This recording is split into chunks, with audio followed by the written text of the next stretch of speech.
Bismillahirrahmanirrahim. Assalamualaikum warahmatullahi wabarakatuh. Jumpa lagi di channel Devina Mutia. Salam sehat, semangat, dan bahagia. Bagaimana kabar adik-adik sekalian? Tetap semangat ya untuk belajar. Dan pada kesempatan kali ini akan kita lanjutkan pembahasan soal dari buku ISPS atau Erlangga Straight Point Series untuk SD atau MI kelas 5 ya, muatan pelajaran matematika yang dikarang oleh Gunanto dan Desia Dahlia.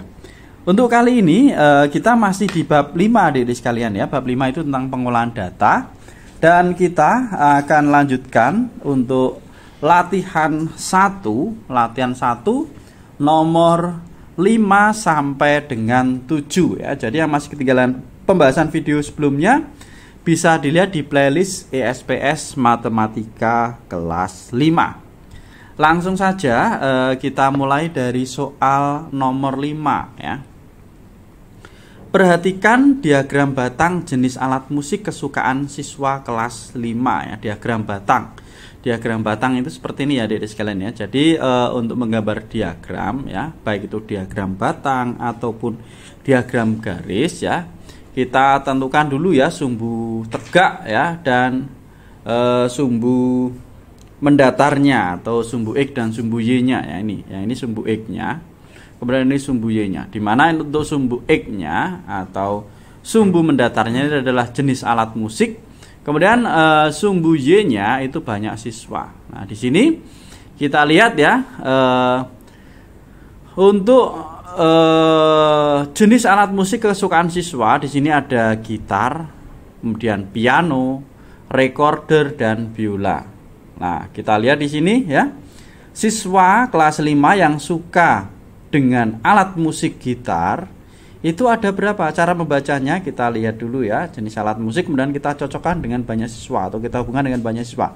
Yang suka alat musik gitar itu ada 8 siswa ya. Kemudian kita lihat di sini, yang suka dengan alat musik piano itu kita lihat di sini ada 12 siswa.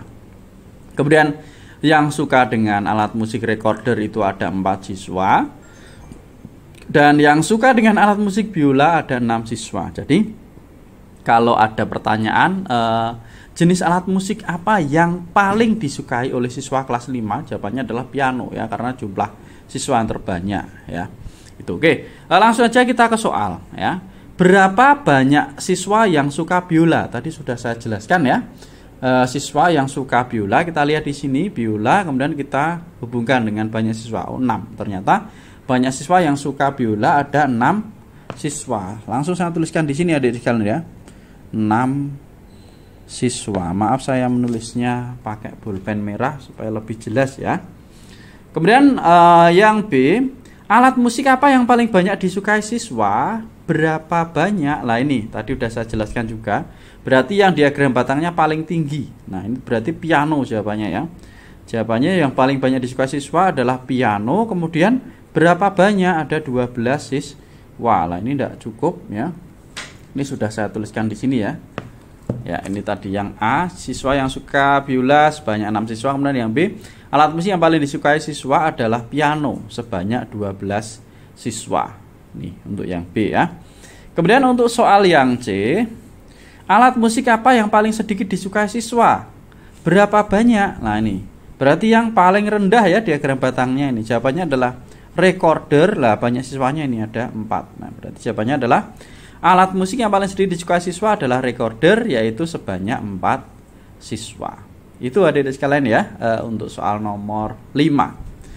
Kita lanjutkan ke soal berikutnya nomor 6. Nah kalau tadi diagram batang, sekarang diagram garis ya. Yang penting kita harus tahu ya itu judulnya apa, kemudian sumbu X-nya apa, sumbu Y-nya apa. Di sini tentang jumlah pengunjung perpustakaan SD Merah Putih selama 6 bulan. Nah, di sini untuk sumbu X-nya itu nama bulan ya, dari Januari, Februari, Maret, April, Mei. Kemudian sumbu Y-nya atau sumbu tegaknya ini banyak siswa. Ya. Oke. Kalau kita lihat di sini ya, pada bulan Januari itu pengunjungnya itu ada 25 siswa ya. Ini cara membacanya seperti itu. Kita hubungkan ya Januari sama jumlah siswa. Kemudian bulan Februari pengunjungnya ada 20 siswa ya. Bulan Maret ada 30 siswa, bulan April ada 40 siswa, bulan Mei ada 35 siswa. Nah, kalau ditanyakan pada bulan apa ya pengunjung paling banyak, jawabannya adalah bulan April ya, sebanyak 40 siswa. Kalau pada bulan apa pengunjung paling sedikit, itu pada bulan Februari, 20 siswa. Gitu ya. Nah, sekarang kita ke soal.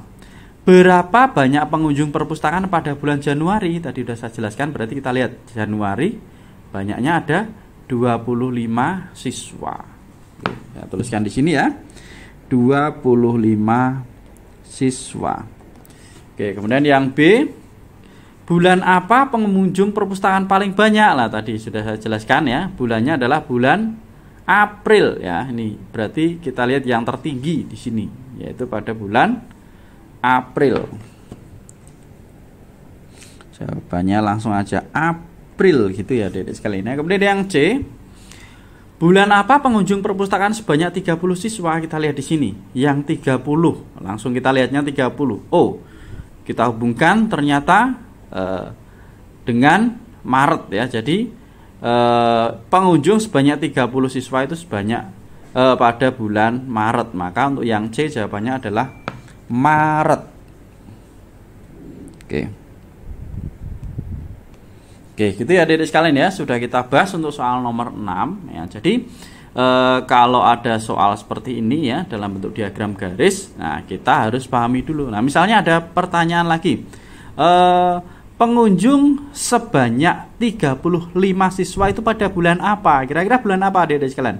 Caranya kita lihat dulu 35, kita hubungkan, nah ternyata bulan Mei. Kalau misalnya ada soal lain, misalnya banyak pengunjung atau jumlah pengunjung pada bulan Januari dan Februari ada berapa siswa? Lah itu dihitung juga ya. Bulan Januari misalnya 25 siswa ya, ini Januari 25, Februari ada 20, maka pengunjung pada bulan Januari dan Februari itu sebanyak 45. Itu kalau ditanyakan total pengunjung dari bulan Januari sampai Mei, lah itu juga nanti dihitung per bulan. Nah, itu seperti itu adik-adik sekalian ya, untuk memahami soal dalam bentuk diagram garis. Tadi udah diagram batang, diagram garis, sekarang yang nomor 7 ini ada diagram lingkaran. Nah, perhatikan diagram lingkaran pekerjaan orang tua siswa kelas 5 berikut. Nah, ini ya, ada yang pekerjaannya sebagai dokter, PNS, guru, dan juga pegawai swasta. Nah, kalau total diagram lingkaran itu 100% ya adik-adik sekalian. Jadi kalau ditanya berapa persen ya untuk persentase guru, ini bisa kita hitung juga persentasenya ya. Jadi ini berarti 100 dikurangi, ini kita tambahkan 45 tambah 10 tambah 25. Nah, itu kalau ditanyakan persentase gurunya ya. Oke, langsung aja kita ke soal. Yang A, berapa persen banyak orang tua siswa yang bekerja sebagai guru? Lah ini ternyata ditanyakan di soal yang A adik-adik sekalian. Nah, berarti sekalian kita hitung ya. Untuk nomor 7, berarti caranya 100 dikurangi, nah ini 25 tambah 10 tambah 45. Ini kita tambahkan dulu, baru 100 dikurangi ini ya. Oke.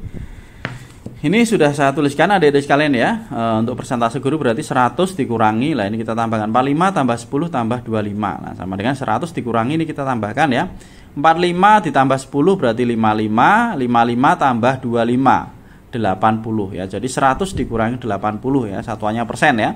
100 kurangi 80 hasilnya adalah 20%. Jadi persentase orang tua yang bekerja sebagai guru itu adalah 20%. Yang A jawabannya 20%. Nah, ini bisa kita tuliskan di sini 20%. Nah, oke, selanjutnya pekerjaan orang tua yang paling banyak dilakukan orang tua siswa. Nah, kita lihat yang persentasenya paling banyak berarti ya pegawai swasta ya. Jadi pekerjaan orang tua paling banyak yaitu pegawai swasta, persentasenya adalah 45%. Ini ada saya tuliskan juga di sini. Jadi jawabannya adalah pekerjaan paling banyak adalah pegawai swasta yaitu 45%. Oke, selanjutnya untuk yang C, jika jumlah siswa kelas 5 ada 40 orang, berapa banyak orang tua siswa yang memiliki pekerjaan sebagai dokter? Lagi caranya seperti apa? Nah, kita lihat ya. Jadi kita hitung karena di sini ya, yang sebagai dokter itu adalah 10%, caranya berarti kita hitung 10/100 dikalikan dengan jumlah orang tua siswa ya 40 ya, berarti 10 per 100 kalikan 40. Jadi total tadi siswa ada 40, nah maka berarti 10 per 100 kalikan 40 ya. Oke, di sini cara mengerjanya. Banyak orang tua siswa yang bekerja sebagai dokter, karena tadi pekerjaan dokter 10%, berarti 10 per 100 kalikan 40. Nah ini kita coret nolnya ya, coret 1, coret 1. Nah kemudian ini jadinya 1 kali 4 ya, berarti 4 per 10.